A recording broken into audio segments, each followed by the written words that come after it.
సింగరేణిలో వారసత్వ ఉద్యోగాల విషయంలో మారుపేర్ల అంశం కలకలం రేపుతోంది. వేలాది మంది కార్మికుల పిల్లలు వారసత్వ ఉద్యోగాల కోసం కళ్ళు కాయలు చేసుకుని ఎదురుచూస్తున్నారు. సంస్థల మారుపేర్లతో ఉద్యోగాలు చేస్తున్న కార్మికుల పిల్లలకు వారసత్వ ఉద్యోగాలు రావటం లేదు. 2021లో చేసుకున్న ఒప్పందాన్ని సింగరేణి యాజమాన్యం అమలు చేయటం లేదని కార్మికులు ఆరోపిస్తున్నారు. ప్రభుత్వం తమ సమస్యను పరిష్కరించాలని వారంతా కోరుతున్నారు.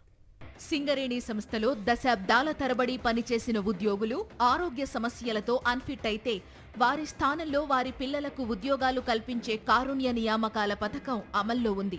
కాకపోతే మారుపేర్ల వివాదం ఈ నియామకాలకు గండి కొడుతోందని కార్మికులు ఆరోపిస్తున్నారు. 30 ఏళ్లు పైబడిన సర్వీసు ఉన్న ఉద్యోగులు తమ వారసులకు ఉద్యోగాలు కల్పించాల్సిందిగా పెట్టుకున్న దరఖాస్తులు ఏళ్ల తరబడి పెండింగ్లో ఉన్నాయి.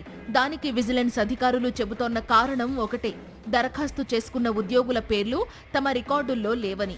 సింగరేణిలో దశాబ్దాల క్రితం బావిలో పనిచేసేందుకు కార్మికులు అవసరమైనప్పుడు పరిసర గ్రామాల ప్రజలను మారుపేర్లతో నియమించారని, ఇప్పుడు వారి పిల్లలమైన తమకు ఉద్యోగాలు ఇవ్వాల్సి వచ్చేటప్పటికీ తండ్రి పేరు ఊళ్ళో ఒక విధంగానూ సింగరేణి రికార్డుల్లో మరో విధంగానూ ఉందని అభ్యంతరం వ్యక్తం చేస్తున్నారని కార్మికుల పిల్లలు ఆరోపిస్తున్నారు.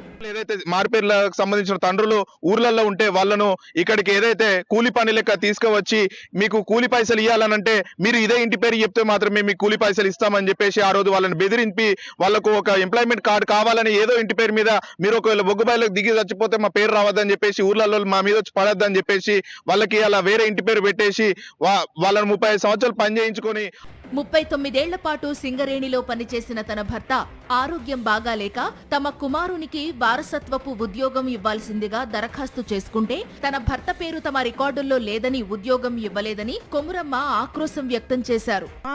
మారుపేర్లు మీకు పని లేదని విఘ్నీసోళ్ళకు పంపారు. విఘ్నీసోళ్ళు ఇంటికి వచ్చి కూడా మీకు పని వస్తుందమ్మా, మీరు బాధపడకూరి, నీ కొడుకు వస్తుంది అని మాకు చెప్పిండ్రు. మేము కొత్తగూడెం పోయినాం. ఒక 10 సార్లు పోయినా నా కొడుకుని తీసుకొని కొత్తగూడెం. మమ్మల్ని ఎవరు కేర్ చేయలేదు. నీ భర్త పేరు వేరున్నది, వేరేటోళ్ళ పని చేస్తుండని పంపించేసిర్రు. వాళ్ళ తల్లి తండ్రి ఊరు అంతా అడ్రస్ ఒకటే ఉన్నది. రాజకొమరయ్య అయితే రాజయ్య అని పడ్డది పేరు. అది తప్పు అని మమ్మల్ని చాలా అవస్థ పెడతారు. 7 సంవత్సరాలు అవుతుంది నా భర్త చచ్చిపోయి.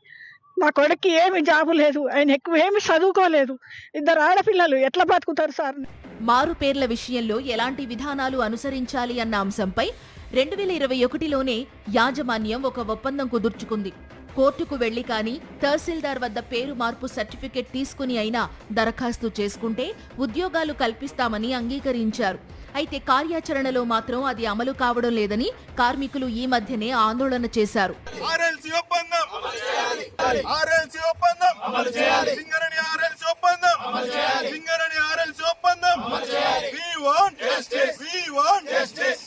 సింగరేణి యాజమాన్యం మానవతా దృక్పథంతో వ్యవహరించి వందలాది మంది కార్మిక కుటుంబాల్లో పేరుకుపోయిన నిరాశను తొలగించాలని కార్మికుల పిల్లలు కోరుతున్నారు.